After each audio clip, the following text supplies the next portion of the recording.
Ok, إن الحمد لله نحمده ونستعينه ونستغفره ونعوذ بالله من شرور أنفسنا ومن سيئات أعمالنا من يهده الله فلا مضل له ومن يضلل فلا هادي له وأشهد أن لا إله إلا الله وحده لا شريك له وأشهد أن محمدا عبده ورسوله يا أيها الذين آمنوا اتقوا الله حق تقاته ولا تموتن إلا وأنتم مسلمون يا أيها الناس اتقوا ربكم الذي خلقكم من نفس واحدة وخلق منها زوجها وبث منهما رجالا كثيرا ونساء واتقوا الله الذي تساءلون به والأرحام إن الله كان عليكم رقيبا يا أيها الذين آمنوا اتقوا الله وقولوا قولا سديدا يصلح لكم أعمالكم ويغفر لكم ذنوبكم ومن يطع الله ورسوله فقد فاز فوزا عظيما وإن خير الكلام كلام الله وخير الهدي هدي محمد صلى الله عليه وسلم وإن شر الأمور محدثاتها وكل محدثة بدعة وكل بدعة ضلالة وكل ضلالة في النار أما بعد. Donc on était arrivé au point où le chef expliquait وهو الحكيم الخبير. Donc c'est pour ça. Alhamdulillah.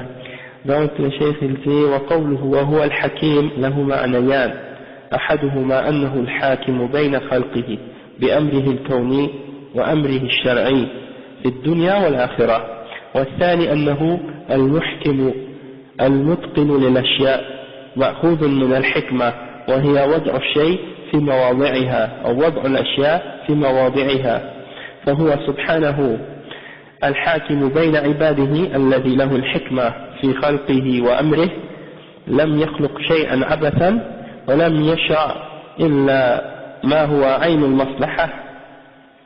Donc le chef il dit que quand Allah dit huwa al-hakim, c'est lui qui est al-hakim, c'est-à-dire que ça a deux significations dans ce verset-là, et dans ce nom parmi les noms d'Allah subhanahu wa ta'ala, on dit qu'il est al-hakim, et on le traduit comme souvent par le terme le sage, hein, celui qui possède la sagesse infinie. Sauf qu'il y a deux significations pour le nom de al-hakim. Une de ces significations-là, c'est qu'il est al-hakim. En fait, c'est que c'est lui le juge. C'est lui le juge, et il juge entre ses créatures par son commandement universel et par son commandement légal dans cette dunya et dans l'akhirah. Donc, qu'est-ce que ça veut dire le jugement universel? Universel, c'est-à-dire dans sa création. Tout ce qui est dans la création est dirigé par sa volonté et par son pouvoir et par sa prédestination. Donc ça veut dire que tout ce qui arrive dans l'univers c'est contrôlé par Allah subhanahu wa ta'ala, et ça c'est ce qu'on appelle amruhu al-kawni, tandis qu'il y a l'amr al-shar'i qui est différent de l'amr al-kawni, dans le sens que l'amr al-shar'i c'est l'ordre et le jugement qu'il a donné à travers sa révélation, c'est-à-dire par le Coran et par les commandements que les prophètes nous ont amenés, c'est-à-dire comme l'exemple de la sunna du prophète Muhammad sallallahu alayhi wa sallam. C'est par ces deux sources-là, le Coran et la sunna, qu'on peut connaître le jugement légal ou le jugement de la révélation d'Allah subhanahu wa ta'ala. D'accord? Donc c'est important, et c'est important de comprendre la distinction entre ces deux-là. الحكم أو الحكم الشرعي والحكم الكوني. Est-ce que vous pensez que c'est clair les deux? Parce que dans le hukm al-kawni, le jugement qui est dans la création d'Allah subhanahu wa ta'ala, il peut y avoir et il peut se produire des choses qui sont contraires à sa volonté qui est dans sa révélation. C'est-à-dire il peut permettre à certaines choses d'exister qu'il n'aime pas dans le but de tester ses créatures et dans le but d'arriver à une sagesse ou un plan qui est bon à la fin. Et c'est ça, il faut juste comprendre la différence. Ça, on va y revenir, qu'il y a deux volontés. Il y a la volonté qui est universelle, puis la volonté qui est connue par sa révélation. D'accord? Donc par exemple, Allah subhanahu wa ta'ala si, comme la règle, dans le fait, c'est si tu peux dire que Allah subhanahu wa ta'ala aime quelque chose, donc ça veut dire que ça a rapport avec le shara'i, c'est shara'i, dans le sens que c'est par sa révélation qu'on peut le connaître. Tandis que si c'est kauni, si c'est universel, Allah peut l'aimer, Allah peut ne pas l'aimer également. Parce que c'est pas tout ce qu'il permet c'est pas toute chose, ce n'est pas tout ce qu'il permet, c'est pas tout ce qui existe, c'est pas tout ce qu'il permet qu'il aime. Peut-être qu'il y a des choses qu'il permet d'exister, qu'il déteste. Comme par exemple, le shaitan, Iblis, le kufr, le shirk. Allah n'aime pas le kufr, il n'aime pas le shirk, mais il permet au kufr et au shirk d'exister dans une sagesse, dans un but, c'est-à-dire de tester les mu'minines, de faire la distinction entre ceux qui sont mu'minines et ceux qui sont kuffars, et le but de ça c'est de faire entrer les mu'minines au paradis, ceux qui méritent vraiment la récompense. Donc par exemple, certaines personnes des fois ils disaient bon, pourquoi Allah subhanahu wa ta'ala a créé le porc, hein? Puis le porc il l'aime pas, il l'a interdit. C'est ça, c'est un exemple pourquoi, c'est parce que c'est pour tester les êtres humains. Mais de toute façon, le mu'min, pour le mu'min, il doit pas poser la question pourquoi quand il s'agit d'Allah subhanahu wa ta'ala. Hein? La yus'alu amma yaf'alu. On ne doit pas lui demander au sujet de ce qu'il fait ce qu'il veut. D'accord? Donc il faut juste se soumettre à lui. Donc ça c'est le premier point, c'est que un des premiers sens du mot al-hakim, c'est qu'il est al-hakim, c'est-à-dire qu'il est le juge. Il y a un autre sens, c'est qu'il est al-muhkim, c'est-à-dire c'est dans ce sens-là que rentre là le sens de la sagesse, que tout ce qu'il fait c'est selon une sagesse infinie, selon un plan, et qu'il fait les choses de la meilleure façon. Et quand il fait quelque chose, il le maîtrise. Hein. Et ça vient de la sagesse, ça vient de al-hikmah. Et c'est-à-dire, la hikmah, la sagesse, c'est quoi? C'est de savoir mettre chaque chose à sa place. Chaque chose, de le mettre à sa place. Il n'en met pas plus ni moins. Il met exactement qu'est-ce qu'il faut à la bonne place. D'accord? Donc c'est ça d'être sage. Savoir quand faire preuve de miséricorde, quand faire preuve de dureté, envers qui, dans quelle proportion, tout ça, ça a rapport avec la sagesse. فهو سبحانه الحاكم بين عباده. Donc c'est lui, Allah subhanahu wa ta'ala, qui est le juge entre ses créatures, et c'est lui qui possède la sagesse infinie dans sa création et dans son commandement. Et il n'a rien créé inutilement. Allah subhanahu wa ta'ala n'a rien créé inutilement, abathan. Hein? Et tout ce qu'il a légiféré par ses messages, qu'est-ce qu'il a envoyé par ses livres et ses messagers, c'est toujours dans le but de quelque chose de bien, dans un objectif qui est toujours bien à la fin. وهو الحكيم الخبير. Allah subhanahu wa ta'ala, il a dit qu'il est al-khabir. Al-khabir, le chef dit al-khabir min al-khibra وهي الإحاطة أي الذي أحاط ببواطن الأشياء وخفاياها كما أحاط بظواهرها. Qu'est-ce que ça veut dire al-khabir? C'est-à-dire c'est celui qui a la connaissance et qui est informé de toutes choses. Donc Allah subhanahu wa ta'ala, il est informé et il a une connaissance qui enveloppe toutes les choses cachées et les choses apparentes. Donc quand on dit par exemple خبرت الشيء إذا عرفته على حقيقته, lorsque tu dis que tu as été informé tu as été khabir, tu es khabir d'une chose en particulier, ça veut dire que tu l'as connu cette chose-là dans sa réalité. فهو سبحانه الخبير أي الذي أحاط ببواطن الأشياء. Donc Allah subhanahu wa ta'ala, c'est lui qui est al-khabir, celui qui est informé de toutes choses, et celui qui a enveloppé toutes choses de sa connaissance, qu'elles soient cachées ou qu'elles soient apparentes, il les connaît parfaitement. والشاهد من الآية أن فيها إثبات اسمين من أسماء الله سبحانه وتعالى الحكيم الخبير وهما يتضمنان صفتين من صفاته وهما الحكمة والخبرة. Donc ces deux noms-là, wa alaykoum salam wa rahmatullah, elles impliquent la sagesse et al-khibra, c'est-à-dire la connaissance et le fait qu'il est informé des choses dans la dunya.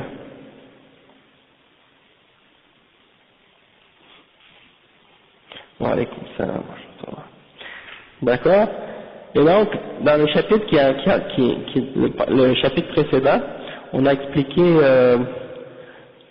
le fait que Allah subhanahu wa ta'ala était près de sa création et qu'il était au-dessus de sa création, al-ulu wal-qurb, et qu'il est le premier et qu'il est le dernier. D'accord? Et dans ce chapitre-là, en fait, il y a une réputation de deux groupes parmi les gens bid'ah. Premièrement, il y a les Jahmiyyah, ceux qui prétendent par exemple que Allah subhanahu wa ta'ala est dans sa création, par son être. Hein? Comme par exemple ceux qui ont ces idées-là aujourd'hui, certains parmi les soufis, qui croient en wahdatul wujud, croient que Dieu c'est toute chose, puis toute chose est Dieu. Ou bien ceux qui croient en al-hulul, ceux qui croient que Dieu par exemple est à l'intérieur de certaines personnes, ou bien que Dieu se fusionne avec certaines personnes, un peu comme les chrétiens par exemple qui disent que Allah subhanahu wa ta'ala est rentré en Isa ou des choses de ce genre, ou que Isa et Allah forment un. Ça c'est des exemples de kufr et de shirk qui existent parmi certaines sectes, certains groupes déviés, parmi les gens qui se disent musulmans. D'accord? Et la plupart des turcs soufiyas qui existent aujourd'hui, elles ont ce principe et ce fondement-là. Peu importe qu'on parle des Qadiriyya, ou des Rifa'iyya, ou des Tijaniyya, ou peu importe quel autre encore, eh ben tu vas trouver dans les paroles des gens qui appellent à cette tariqa des idées qui inspirent ces idées-là de wahdatul wujud et de ces choses-là. Et pour eux, le tawhid, c'est ça. Pour eux, le tawhid, c'est de dire qu'il n'y a qu'une seule existence, c'est-à-dire Dieu. Tout qu'est-ce qui existe est Dieu. Il n'y a pas de distinction pour eux entre les créateurs et la créature. D'accord? Et donc ça c'est kufr. Mais c'est pour ça quand vous entendez certains de ces gens-là quand ils parlent de tawhid, pour eux c'est pas du tout la même chose que qu'est-ce que nous on parle quand on parle de tawhid avec les trois catégories comme Ahl Sunnah al Jamaa l'ont expliqué. Pour eux le tawhid ça vient pas en premier, parce que nous qu'est-ce qu'on a appris et qu'est-ce qu'on sait, c'est que le tawhid ça vient en premier. Tout c'est la première chose par laquelle les prophètes ont commencé leur da'wah. Quand ils ont commencé à appeler les gens à l'islam, la première chose à laquelle ils ont appelé, c'est de dire la ilaha illallah, Muhammad Rasulullah, et ça c'est la base du tawhid. La ilaha illallah c'est la base du tawhid. Mais pour ces gens-là c'est pas ça. Le tawhid ça vient en tout dernier. Quand tu as atteint le plus haut niveau, et que là tu as soi-disant atteint un niveau d'extase ou je sais pas quoi, là ça arrive, tu deviens un avec Dieu, ça c'est la fin, pour eux c'est le dernier parti du tawhid. Donc c'est un exemple de ces égarés-là comme Ibn Arabi, il a ces idées-là, il expliquait ça il exprime ces idées-là dans ses livres. Il est considéré par les soufis comme un Cheikh al-Akbar, c'est comme ça qu'il l'appelle. Et il croit que les awliya sont plus hauts en degré que les anbiya, les prophètes. Hein? Donc ça c'est un exemple d'égarement de la part de certains d'entre eux. Il y a également Al-Hallaj, qui pense comme ça. Alors on va s'arrêter pour le adhan, et puis on va continuer après. Donc, alhamdulillah, wassalatu wassalamu ala rasulillah, wa ala alihi wa sahbihi wa man walahu amma ba'd. Donc pour compléter notre explication de qu'est-ce qu'on disait tout à l'heure, on parlait de Ibn Arabi, puis Al-Hallaj, et des gens de cette catégorie qui ont essayé d'affirmer que la croyance des soufis de wahdatul wujud et al-hulul et des choses de ce genre, parmi les croyances qui rentrent dans le kufr et le shirk. Et on traduit ça souvent en français comme par le panthéisme. Le panthéisme, c'est l'idée que tout ce qui existe est Dieu. Les hindous, ils ont cette idée aussi. Les hindous, qui adorent toutes les idoles et les statues, ils croient ça aussi, que tout ce qui existe est Dieu. Animistes, c'est autre chose, ceux qui croient en des esprits qui sont en des choses et qu'ils adorent et ils adorent ces esprits-là, comme les vaudouisants, comme les gens, certaines personnes dans certains pays, en Afrique, en Asie, ils adorent les esprits qui sont dans les arbres, ils adorent les esprits qui sont dans les roches, ils adorent, c'est des exemples qu'on appelle animistes. Sinon, le panthéisme, c'est l'idée que Dieu est dans toutes choses. Et c'est encore plus grave, Allah musta'an. C'est comme un des ulama, il a dit, si Allah subhanahu wa ta'ala a déclaré les chrétiens comme étant des kuffars, parce qu'ils ont dit que Allah c'est Al-Masih ibn Maryam, alors imaginez celui qui dit que Allah subhanahu wa ta'ala c'est tout. Toutes les créatures, toutes les choses, et tous les êtres, sont encore plus kuffar, parce qu'Allah subhanahu wa ta'ala dit لقد كفر الذين قالوا إن الله ثالث ثلاثة ولقد كفر الذين قالوا إن الله هو المسيح ابن مريم. Donc, ceux qui disent une chose pareille, au sujet de toutes les créatures, c'est encore plus, c'est encore plus loin dans leur égarement et dans leur mécréance. Et donc, c'est l'exemple c'est la base en fait de toute forme de shirk. Et parmi les idées de Al-Hallaj, il disait que Iblis et Pharaon étaient des mu'minines, parce qu'ils ont refusé d'adorer autre chose qu'eux-mêmes. Il y a des idées bizarres, et ils défendaient ça. D'accord, donc ça c'est des exemples. Puis ça rentre également dans la croyance des Jahmiya. Puis parfois c'est exprimé par l'idée de certaines personnes qui disent Allah fi kulli makan. Il y a des gens qui disent ça. Dieu est dans toutes choses. Non. Donc ça c'est une idée qui vient à la base de l'idée des Jahmiya. D'accord? Parce qu'ils croient que Dieu est dans toutes choses et que tout ce qui existe est Allah subhanahu wa ta'ala. Et ça c'est une croyance qui est fausse, c'est une aqida qui est batila à la base. C'est ça, dans tout ou partout. Ça c'est une des positions des Jahmiya.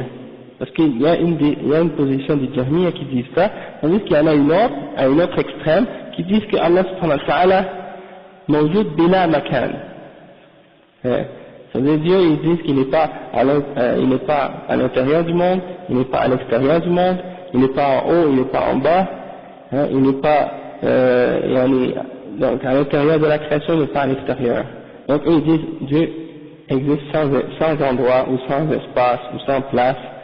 Puis en réalité, les ulama ont dit que ça équivaut à nier l'existence elle-même d'Allah subhanahu wa ta'ala. Et c'est une forme d'ilhad, c'est une forme de rejet de l'existence d'Allah subhanahu wa ta'ala, et ça c'est une autre des aspects des croyances des Jahmiya. D'accord? Donc, il y en a des ulama qui ont dit par exemple, si vous voulez décrire Al-Adam, si vous voulez décrire le néant, eh bien, vous ne pouvez pas trouver de meilleure façon de le décrire que de le décrire par ces exemples-là, ou ces expressions-là, de dire il n'est pas à l'intérieur, il n'est pas dehors, il n'est pas en haut, il n'est pas en bas.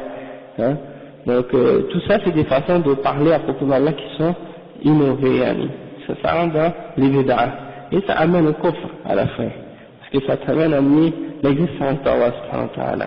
Et ça c'est la croyance des Jahmiya, et ceux qui ont hérité de leur aqidah à ce sujet-là, comme les Mu'tazila et les Ash'ara. Quand tu leur demandes où est Allah subhanahu wa ta'ala, ils vont crier sur vous, parce qu'ils disent, comme s'ils croient que ça c'est interdit de poser cette question-là. Ok? Parce qu'ils disent que si tu dis, comme nous on dit, que Allah subhanahu wa ta'ala est au-dessus, quand on dit Huwa al-Ali, al-A'la, ça fait partie des noms d'Allah subhanahu wa ta'ala, qu'il est haut, qu'il est haut placé, qu'il est élevé. Et aussi on dit que il est مستوٍ على عرشه كما يليق بجلاله, il est au-delà de son trône comme ça convient à sa majesté, comme il s'est décrit lui-même dans le Coran, d'accord? Donc nous on croit en ça et on affirme ça tel qu'il nous l'a dit, sauf que on dit que laysa kamithlihi shay, il n'y a rien qui lui ressemble, dans ses attributs. Donc eux, quand on leur dit ça, ils disent ah mais si vous dites que Allah subhanahu wa ta'ala est au-delà de son trône, ça veut dire que vous attribuez à Allah subhanahu wa ta'ala al-jiha, la direction. Et si vous dites que Allah est dans une jiha, donc ça veut dire que vous dites qu'il est un jism, un corps. Et si vous dites qu'il est un corps, donc ça veut dire qu'il est créé.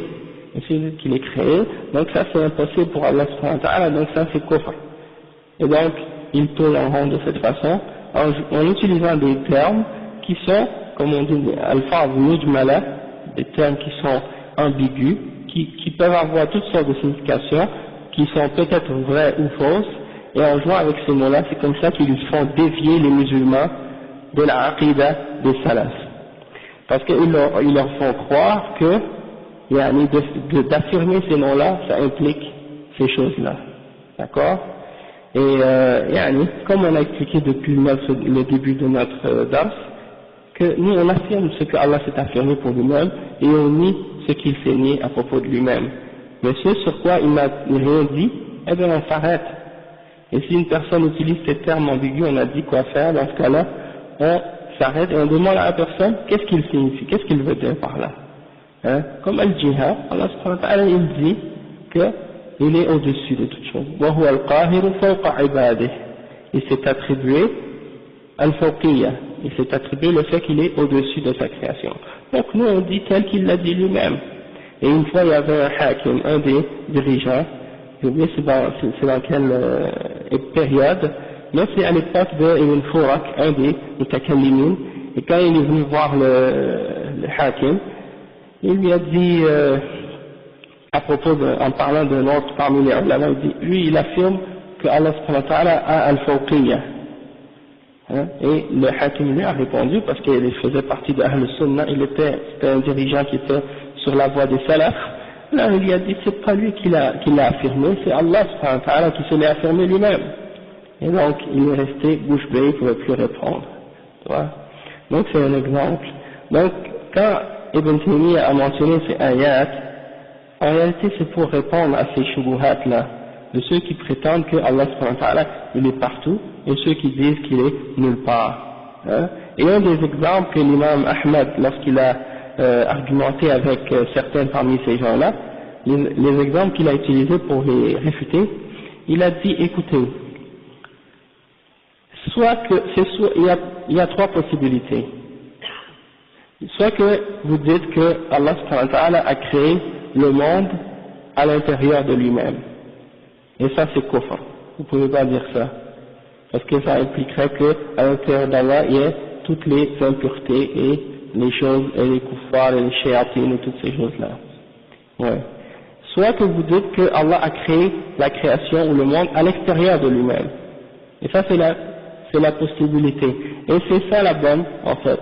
Donc il n'y a pas trois positions, il n'y a pas trois possibilités, mais il y a deux. Parce que lui il en avait mentionné une autre. C'est qu'il les a créés à l'intérieur de lui-même puis qu'il les a mis à l'extérieur par la suite.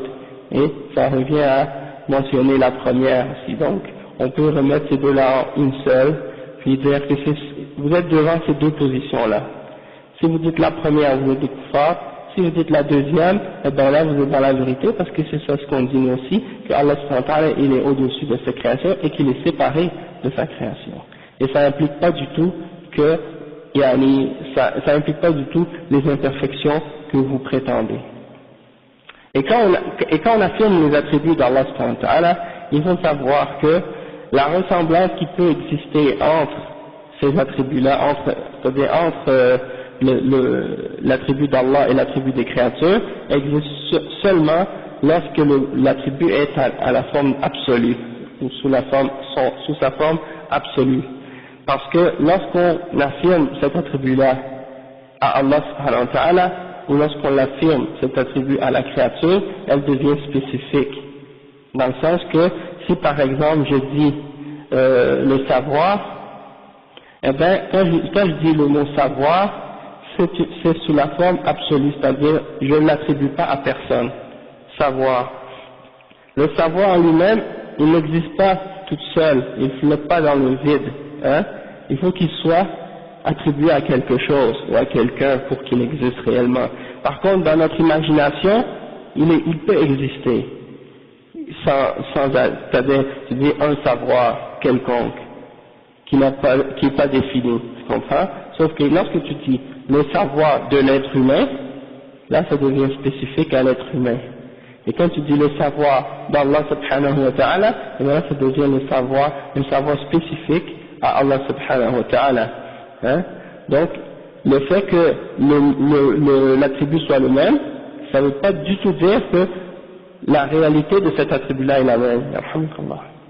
Hein? C'est comme par exemple tu dis, Allah il dit par exemple qu'il a une main. D'accord?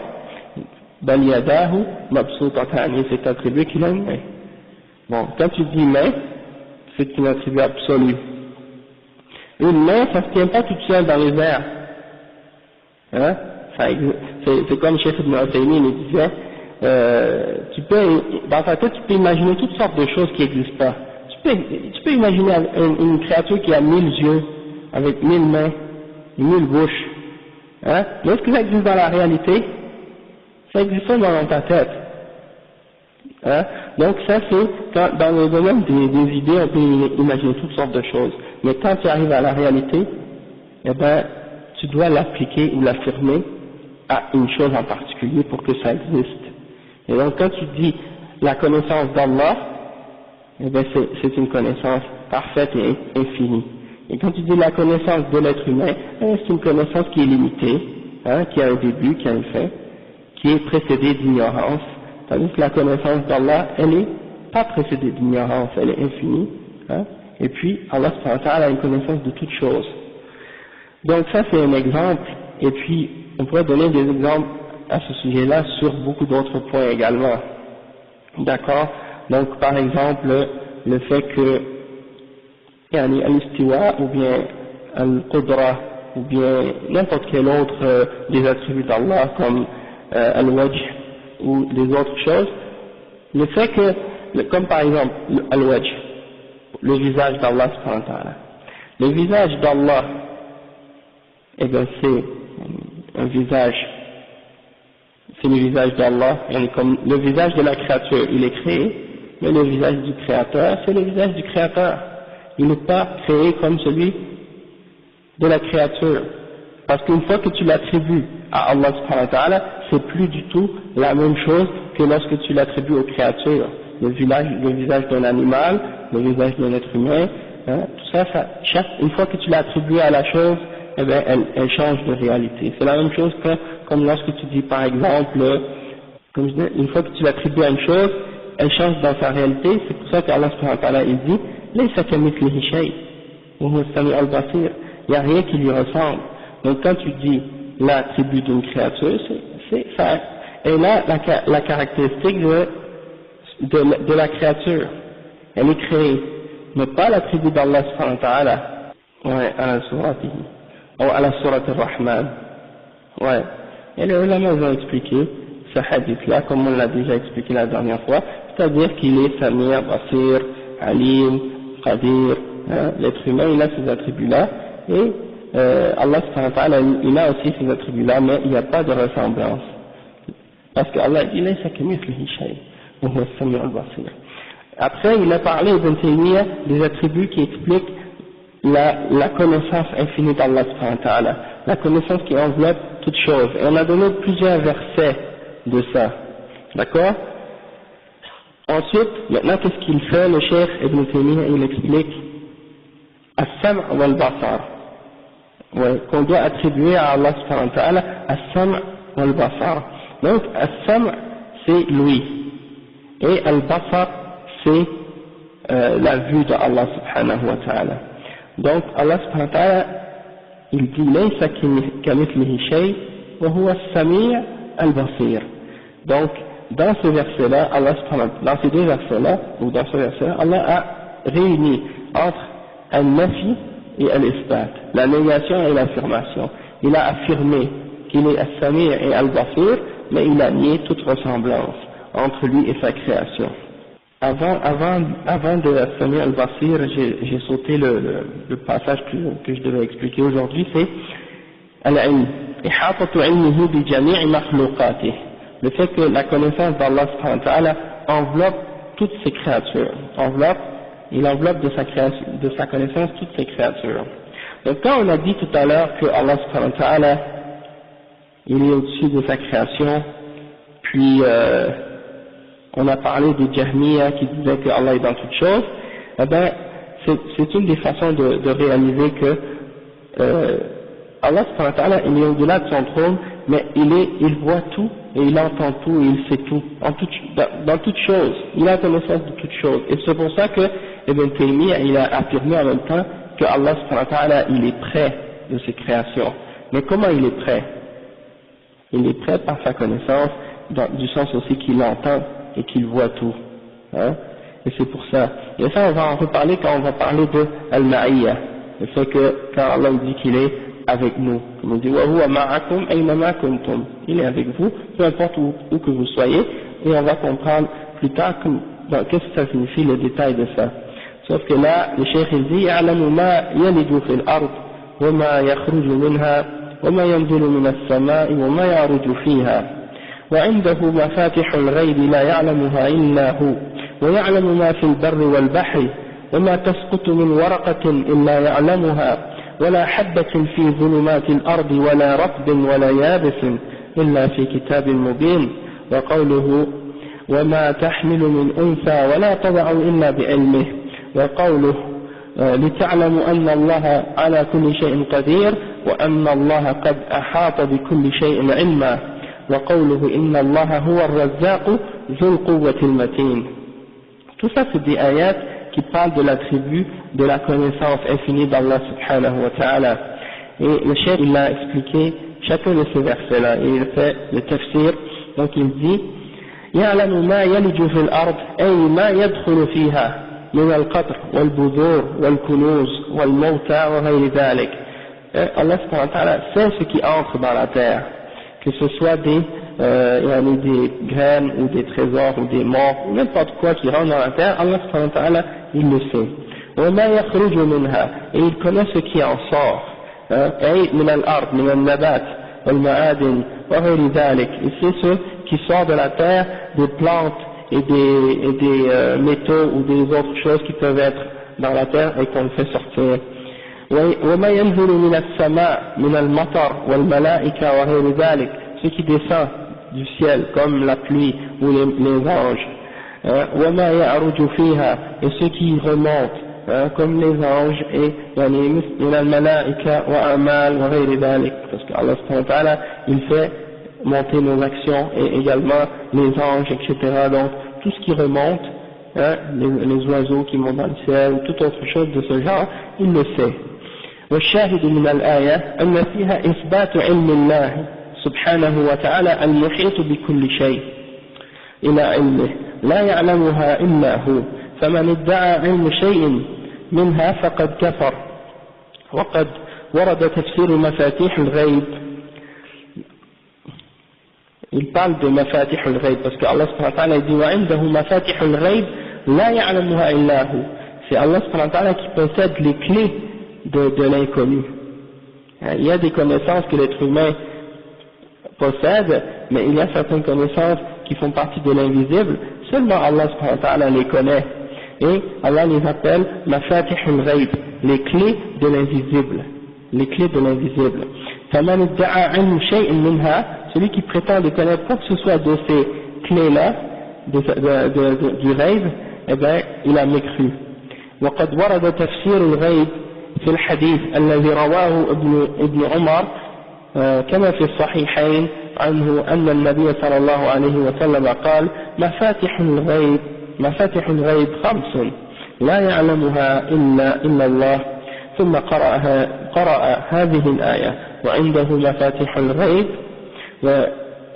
وعنده علم الساعة إن الله عنده علم الساعة وينزل الغيث ويعلم ما في الأرحام وما تدري نفس ماذا تكسب غدا ولا تدري نفس بأي أرض تموت.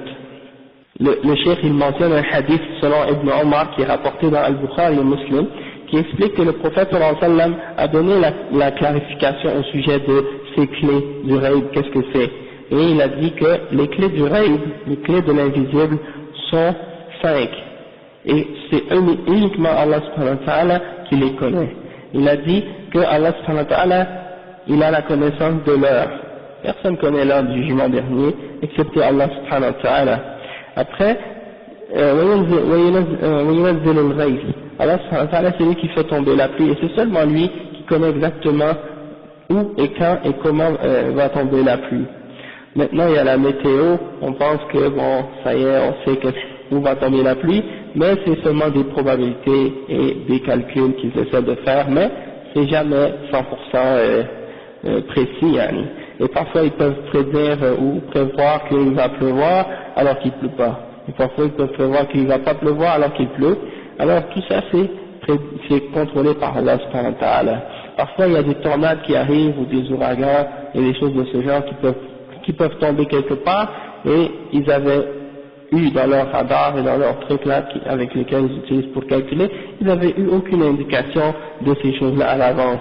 Ça veut dire que Allah subhanahu wa ta'ala en réalité c'est lui seul qui connaît la réalité de quand est-ce que ces choses-là vont se produire. Et Allah subhanahu wa ta'ala il sait ce qu'il y a dans dans le ventre de la mère, l'utérus, c'est-à-dire le bébé qui naît, c'est lui qui sait ce qu'il y a dans l'utérus, dans le ventre de la mère.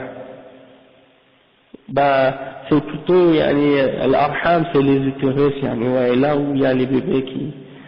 Puis aujourd'hui, bon, avec les, comment on appelle, les trucs, échographie, il y a des moyens maintenant qu'ils utilisent pour essayer de voir, bon, est-ce que c'est un garçon, est-ce que c'est une fille. Et puis en fait, en réalité, c'est que ils savent pas avant que le bébé soit déjà développé. Ils peuvent pas savoir parce que ils se basent juste sur une image qu'ils voient dans une petite télévision qui leur permet de voir est-ce que c'est un garçon ou une fille. D'après le développement physique du bébé.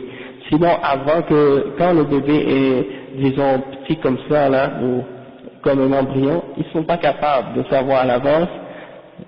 Après 4 mois, quand le bébé commence à être plus développé, là, ils savent un peu plus. Alors qu'Allah subhanahu wa ta'ala, lui, il le savait déjà avant même que les cieux et la terre étaient créés. Et puis, c'est juste un moyen qu'ils utilisent pour, comment on pourrait dire, juste, disons, augmenter les sens qu'on possède. Comme par exemple, avec le microscope, on est capable de voir des petites bactéries ou des petits trucs qui existent, alors qu'on ne savait même pas auparavant que ces choses-là existaient. Aujourd'hui, avec ces moyens-là, c'est des lentilles qui grossissent les trucs. Alors, en réalité, c'est juste qu'on a prolongé nos sens pour les rendre plus précis, mais en réalité, c'est pas une connaissance du rêve, parce que le rêve, il est relatif aussi. Le rêve, l'invisible, il est relatif. D'accord? Donc, pour une personne, quelque chose pourrait être rêve, alors que pour un autre, non. Comme par exemple pour un prophète, il a certaines connaissances que Allah lui a révélées, donc pour lui, certaines choses ne sont pas le rêve, puisqu'il les connaît, alors que pour un autre être humain, c'est rêve. Donc c'est comme on dit, c'est pas toujours pareil pour tout le monde. Mais en général, il y a un rêve qui est absolu, et ce rêve-là, personne peut le connaître, excepté Allah subhanahu wa ta'ala. Donc il dit, parmi les clés de l'invisible également, il y a ce que tu vas acquérir demain. Maza taksibu ghada. Aucun être humain sait demain qu'est-ce qui va lui arriver. Personne ne sait combien il va gagner, qu'est-ce qu'il va perdre, qu'est-ce qu'il va avoir demain. Ça fait partie de l'invisible. وَمَا تَدْرِي نَفْسٌ بِأَيِّ أَرْضٍ تَمُوتُ. Aucun âme ne peut savoir à l'avance à quel endroit il va mourir, dans quel pays, dans quelle terre. Ça c'est uniquement Allah subhanahu wa ta'ala qui le sait. Est-ce qu'on va mourir au Canada? Est-ce qu'on va mourir dans un autre pays musulman?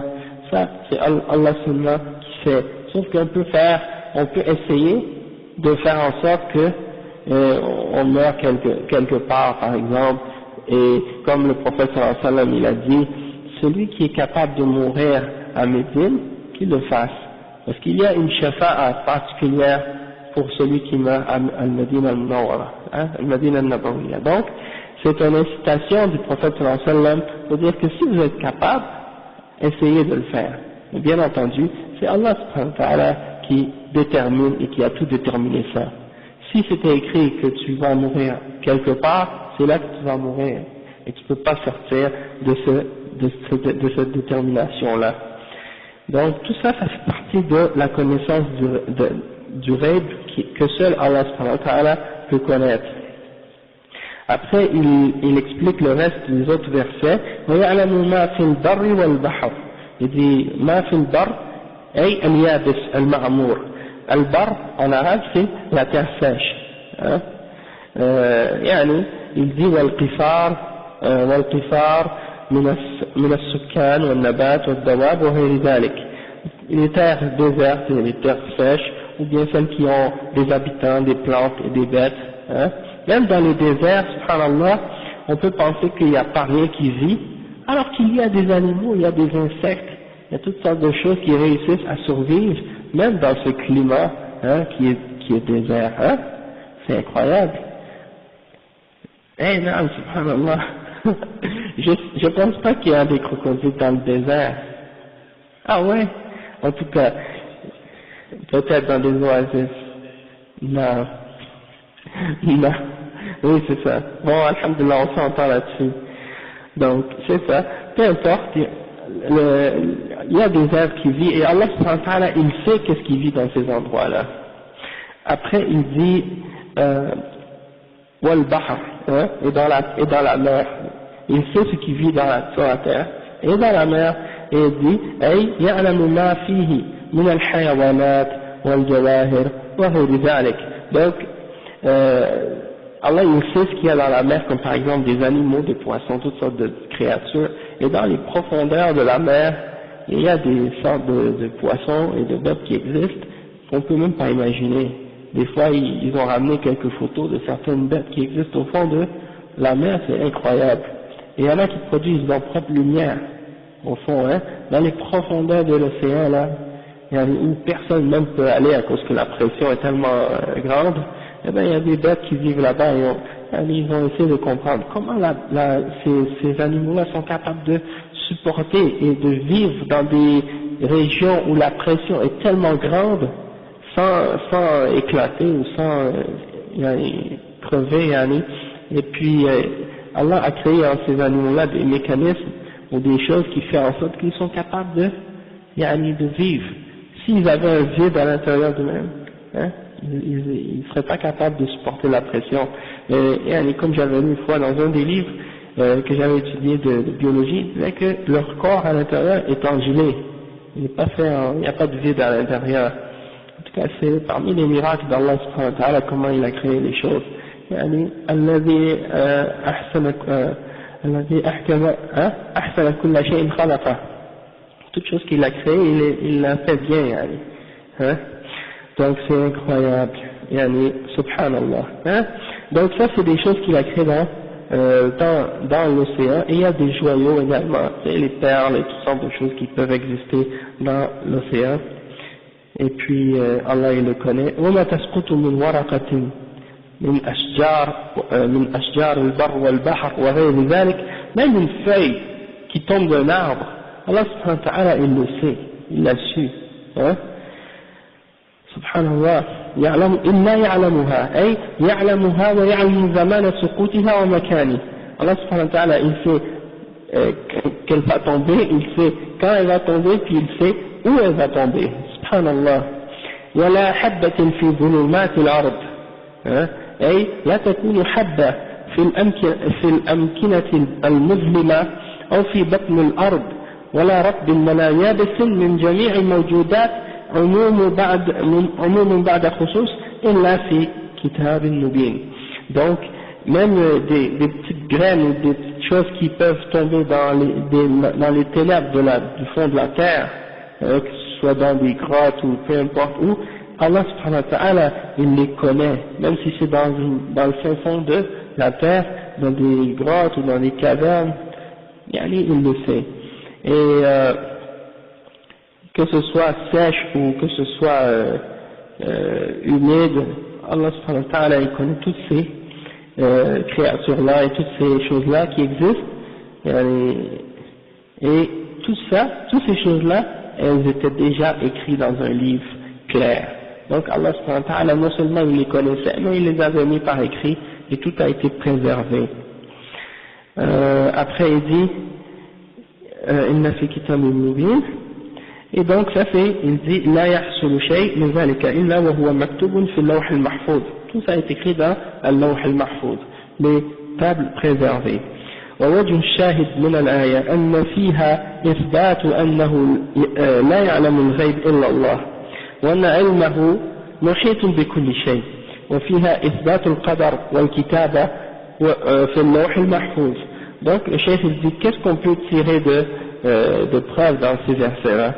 C'est que dans ces versets-là on a la preuve que Allah s'est affirmé que seulement lui connaît l'invisible. Personne ne peut prétendre l'invisible excepté Allah subhanahu wa ta'ala. Et il y a parmi les gens qui prétendent connaître l'invisible, mais bien entendu on sait que c'est contraire à ce que Allah subhanahu wa ta'ala a dit dans le Coran, et que sa connaissance elle enveloppe toute chose. Allah subhanahu wa ta'ala, sa connaissance enveloppe toute chose, et ça c'est ce qu'on tire de ces versets là. Également que on peut en tirer que on doit affirmer qu'il y a une prédestination, qu'il y a une prédestination des choses, et on peut affirmer également que il a tout écrit dans un livre bien préservé, les tables bien préservées. Ensuite le cheikh il dit وما تحمل من أنثى ولا تضع إلا بعلمه. Une femelle, elle ne porte pas un enfant et elle ne l'accouche pas ou elle ne délivre pas excepté que lui Allah subhanahu wa ta'ala il l'a connu. لا يكون حمل ولا وضع إلا والله عالم به فلا يخرج شيء عن علمه وتدبيره فيعلم سبحانه في أي يوم تحمل الأنثى وفي أي يوم تضع ونوع حملها هل هو ذكر أو أنثى. Donc Allah subhanahu wa ta'ala il sait ce que la femme porte ou la femelle ce qu'elle porte, et il n'y a rien qui sort de sa connaissance et de son organisation, le fait que c'est lui qui contrôle et qui organise toutes choses, et il sait à quel jour elle va tomber enceinte, et il sait à quel jour elle va accoucher exactement, parce que vous savez que des fois les médecins ils disent bon, la femme va accoucher telle semaine, tel jour, et puis en fait elle accouche avant, des fois elle accouche un peu plus tard, donc c'est toujours des probabilités que les médecins émettent, mais c'est Allah subhanahu wa ta'ala lui qui connaît exactement l'instant et le moment exact où la femme va accoucher, et à quel instant elle tombe enceinte, ça personne ne sait, subhanallah, à quel moment l'ovaire est fécondé par le spermatozoïde, c'est seulement Allah subhanahu wa ta'ala qui sait ça, donc ça c'est un exemple. Et voici quel jour, etc. Et Allah sait si c'est un mâle ou une femelle, ou une fille ou un garçon, à l'instant même, et même avant même il le savait. Donc c'est pour dire لتعلموا أن الله على كل شيء قدير. اللام متعلقة بقوله تعالى خلق السماوات والأرض خلق 7 سماوات ومن الأرض مثلهن، أي فيها أي فعل ذلك لتعلموا كمال قدرته وأن الله قد أحاط بكل شيء علما. Donc Allah il dit pour que vous sachiez, c'est-à-dire il a créé les cieux et la terre, les 7 cieux, et il a créé les terres également en nombre égal, comme il a créé autant de terres que de cieux, et il dit que ça c'est pour que vous sachiez que Allah subhanahu wa ta'ala a le pouvoir sur toute chose et qu'il a enveloppé toute chose par sa science, أي لتعلموا إحاطة علمه بالأشياء فلا يخرج عن علمه شيء منها كائنا ما كان. Il n'y a rien qui sort, il n'y a rien du tout qui peut sortir de sa connaissance. وعلم منصوب على التمييز أو على المصدرية لأن أحاط بمعنى علمه. Donc ça c'est des choses de grammaire, pas nécessaire de traduire des détails comme ça, mais c'est pour qu'on sache que Allah subhanahu wa ta'ala il a tout enveloppé de sa science. والشاهد من الآيتين أن فيهما إثبات علم الله المحيط بكل شيء. Donc on doit affirmer la connaissance d'Allah subhanahu wa ta'ala qui enveloppe toute chose, وإثبات قدرته على كل شيء, et d'affirmer son pouvoir sur toute chose. وقوله تعالى إن الله هو الرزاق أي لا رازق غيره الذي يرزق مخلوقاته ويقوم بما يصلحهم فهو كثير الرزق واسعه فلا تعبدوا غيره. Le cheikh il mentionne ce verset qui dit que Allah subhanahu wa ta'ala c'est lui qui est Ar-Razzaq, c'est-à-dire que c'est lui qui donne le risque. Il n'y a pas personne en dehors de lui qui donne le risque à ses créatures, sa subsistance, qu'est-ce que tu as besoin et qu'est-ce que tu as besoin pour bien vivre, hein? Et c'est Allah subhanahu wa ta'ala, son risque, sa subsistance, elle est immense, elle est sans fin, et alors dans ce cas-là, si vous savez que c'est lui Allah subhanahu wa ta'ala qui est Ar-Razzaq, eh bien il faut l'adorer lui et personne d'autre en dehors de lui. Zul Quwwa, hein? Allah subhanahu wa ta'ala il dit qu'il possède la force. Zul Quwwa, Sahibul Quwwa at-Tamma, alladhi la ya'tarihi da'af, yani qui a une force, c'est lui Allah subhanahu wa ta'ala qui possède une force absolue, qui n'a aucune faiblesse dedans, hein? Al-Matin, ay al-balighu fil quwwati wal qudra nihayatuhuma فلا يلحقه في أفعاله مشقة ولا كلفة ولا تعب. والمتانة معناه الشدة والقوة. Donc al-matin, comme les ulama ont expliqué, c'est al-shadid. Ibn Abbas il a dit al-matin huwa al-shadid, c'est-à-dire il est fort mais il est dur dans sa force, c'est une force ferme et solide. D'accord? Et c'est ça que le cheikh il explique, il dit que c'est le plus haut niveau de la force, et c'est la limite de la force, c'est-à-dire c'est une force absolue, et il n'y a aucune difficulté pour Allah subhanahu wa ta'ala, ni aucune fatigue, dans peu importe qu'est-ce que Allah subhanahu wa ta'ala peut faire. والشاهد من الآية الكريمة أن فيها إثبات اسمه الرزاق ووصفه بالقوة التامة التي لا يعتريها ضعف ولا تعب سبحانه وتعالى وفيها الاستدلال على وجوب عبادته وحده لا شريك له. Donc il dit que on affirme, on peut comprendre de ce verset-là et on peut prendre comme preuve que Allah subhanahu wa ta'ala il s'est affirmé qu'il est Ar-Razzaq, que ça c'est un de ses noms, et que une de ses attributs c'est qu'il a la force absolue, qu'il a une force absolue et que cette force-là, il n'y a aucune faiblesse dedans, ni fatigue, et on peut également sortir comme preuve dans ce verset-là qu'on doit l'adorer lui seul,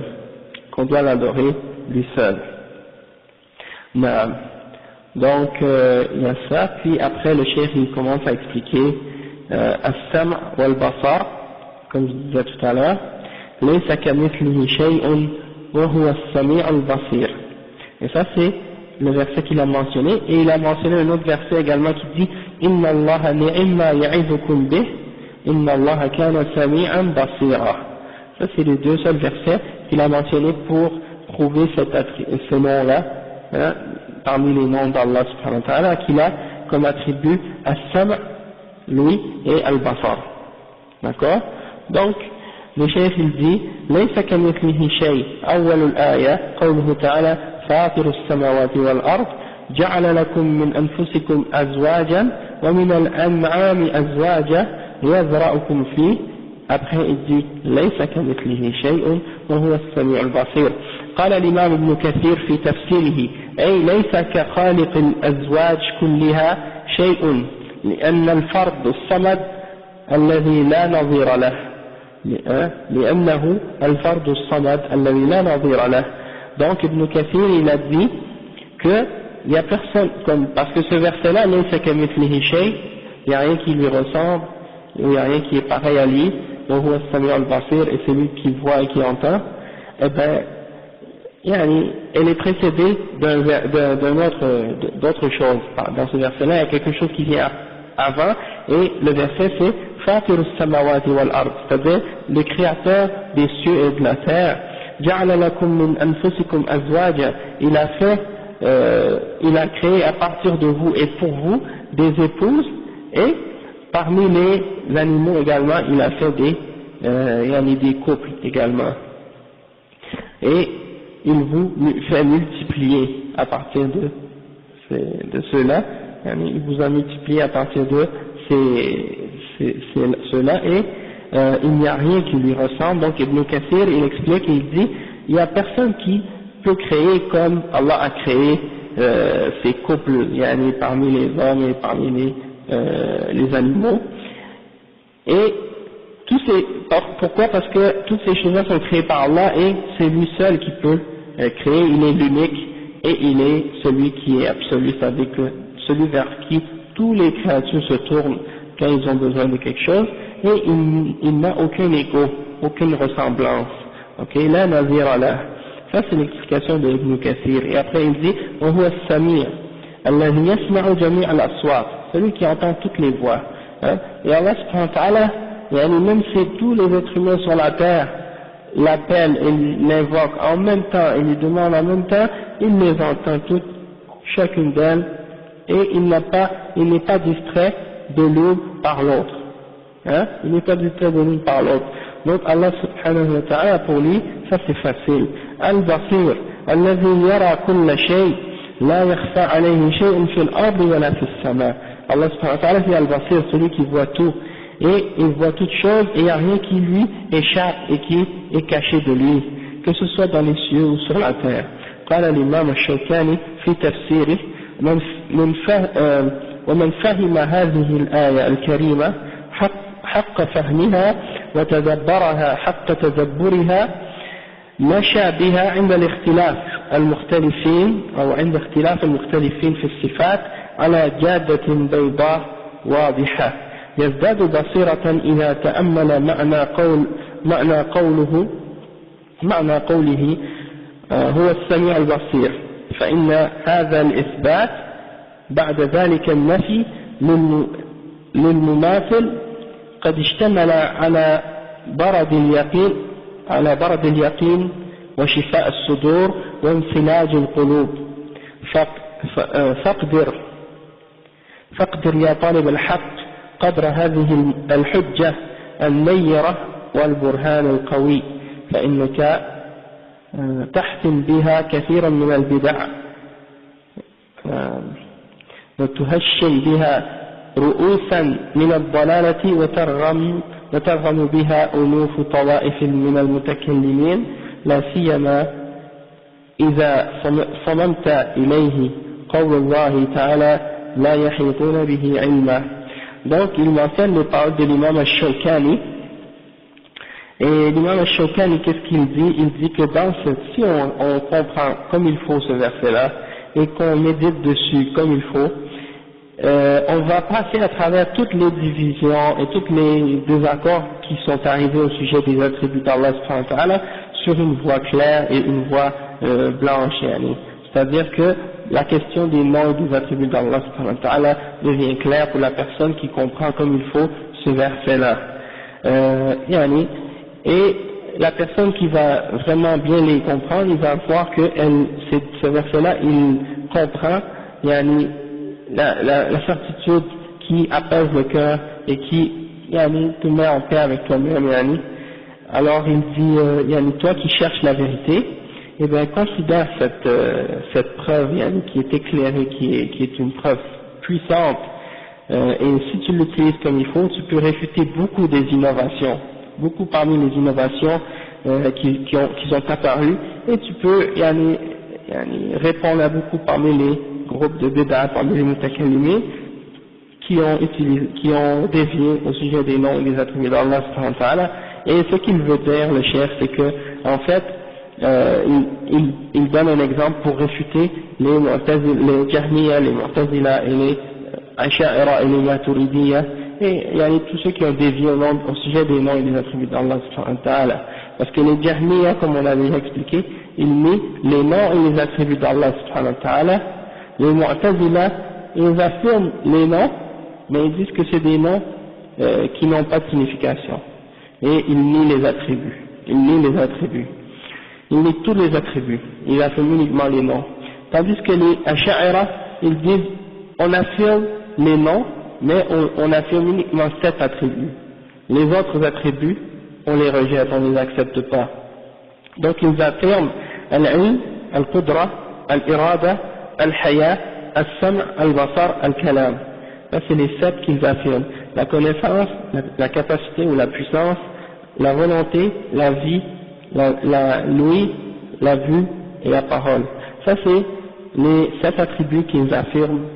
Hein.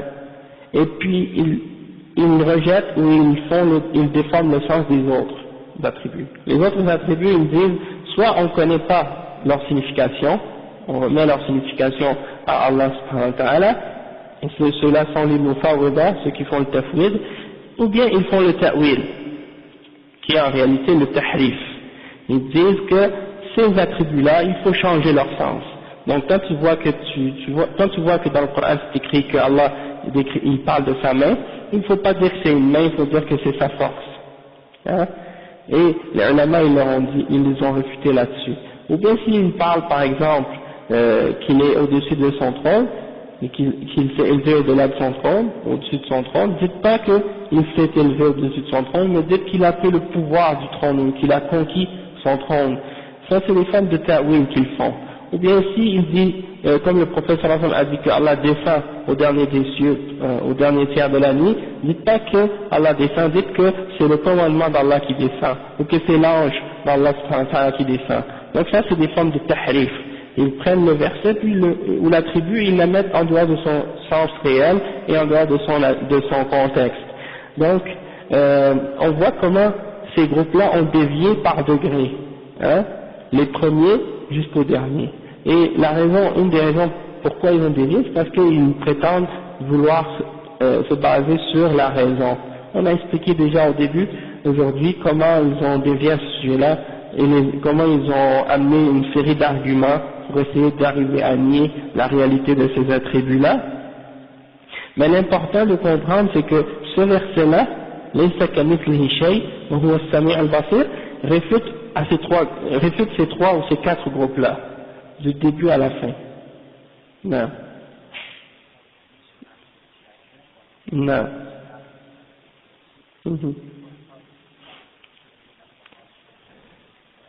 Ouais, mais ça dépend c'est quelle question en particulier. Est-ce que tu veux une explication générale ou bien un point précis dans la Aqidah? Oui, c'est ça. Ok, ben c'est ça. Donc, comme on a déjà expliqué, le Jahmiya nie les attributs d'Allah en entier. Donc, nous on peut leur prouver qu'ils ont tort parce qu'Allah subhanahu wa ta'ala il dit qu'il est as-sami' al-basir. Hein? Comment vous veniez ça? Allah il s'est décrit dans le Coran. Hein? Il dit qu'il est as-sami' al-basir, al-hakim. Hein? Donc, al-alim. Eux ils refusent d'appeler Allah subhanahu wa ta'ala par ces noms-là et ils disent, non, ils refusent également de dire qu'il a des attributs. Ils disent que la seule chose qu'on peut dire à propos d'Allah, c'est qu'il existe. Et toutes ces choses-là qu'il a dit à propos de lui-même, c'est symbolique. Hein? Ils l'interprètent de cette façon. Ils disent tout ça c'est symbolique, il ne faut pas croire que c'est réel. Les Mu'tazila, eux, ils ont affirmé les noms, mais ils disent ça n'a pas de signification ces noms-là. C'est juste des noms, comme quelqu'un peut s'appeler par exemple Isa ou Moussa, ça veut rien dire, c'est juste des noms. D'accord? Et donc, on sait que dans les noms d'Allah, il y a des significations et que ces significations-là impliquent des attributs. Comme Al-Qadir, ça implique Al-Qudra. Al-Hakim, ça implique Al-Hikmah. Hein? Eux ils disent non, ils refusent d'affirmer, parce qu'ils disent que si tu affirmes les attributs, ça veut dire que tu affirmes plusieurs dieux, hein, plusieurs êtres, et ça c'est un argument qui est facilement réfutable, mais on peut leur réfuter avec ce verset-là en leur disant « Laysa kamithlihi shay'un wa huwa as-sami'ul basir » ou bien leur mentionner les versets et les hadiths qui parlent des attributs d'Allah, mais eux ils font le ta'wil, ils font le tahrif, c'est-à-dire ils prennent ces attributs-là puis ils les déforment, ils leur donnent une autre signification, hein? Donc ça c'est leur méthode. Il y en a, les Asha'ira, eux, ils ont essayé de dire, bon nous, on va essayer de réunir entre Ahl Sunnah et de réfuter ces gens-là en se basant également sur la logique, parce que la base de ces bid'ah, c'est tiré des philosophies des kuffars, hein, des Grecs et tout ça. Ils ont essayé de se baser sur la philosophie, puis la raison, la logique grecque pour essayer de comprendre le Coran, et donc ça les a poussés à nier ces attributs-là.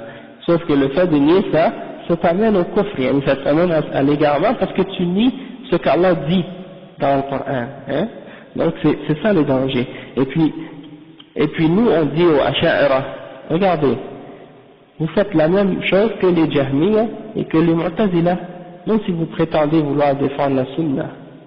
Parce que Abu al-Hassan al-Ash'ari, hein, c'est lui qui a commencé cette voie-là, ben lui, pendant 40 ans de sa vie, il était un Mu'tazili. Il était dans la secte des Mu'tazila pendant 40 ans de sa vie. Donc il nie tous les attributs.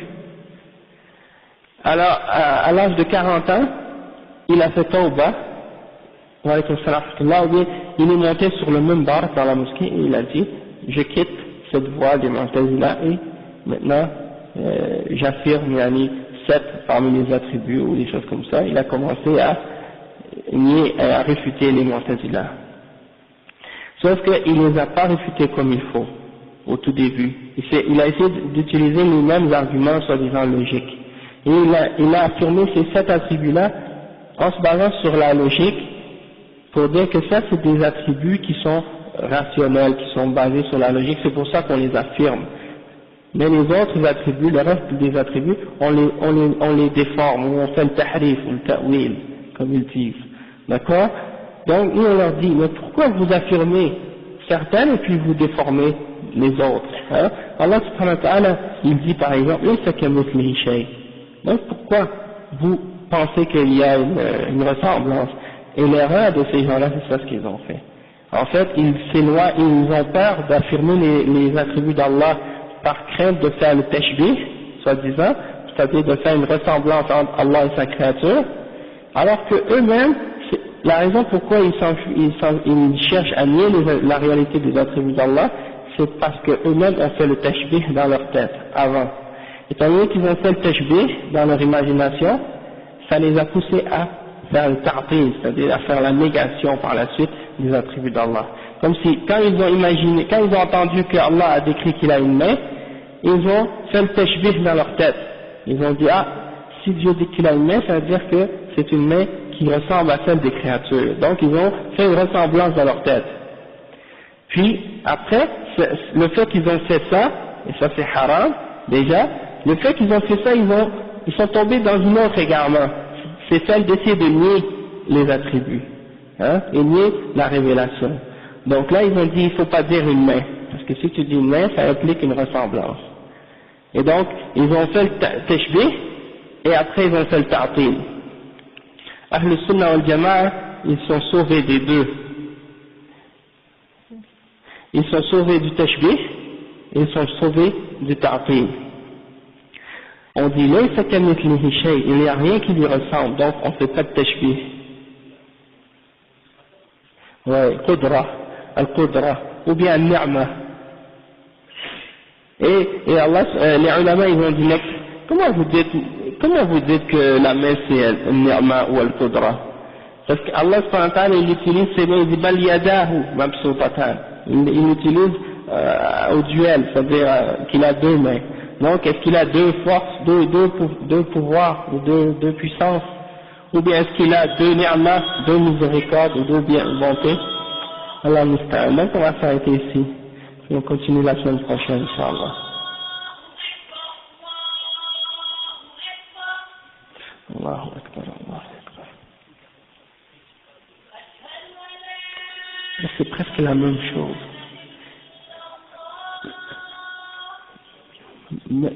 Même chose. Sauf que eux, ils ont rajouté une autre attribut. C'est at-takwin. C'est fait au takwin. C'est là, c'est ça, une des différences entre eux.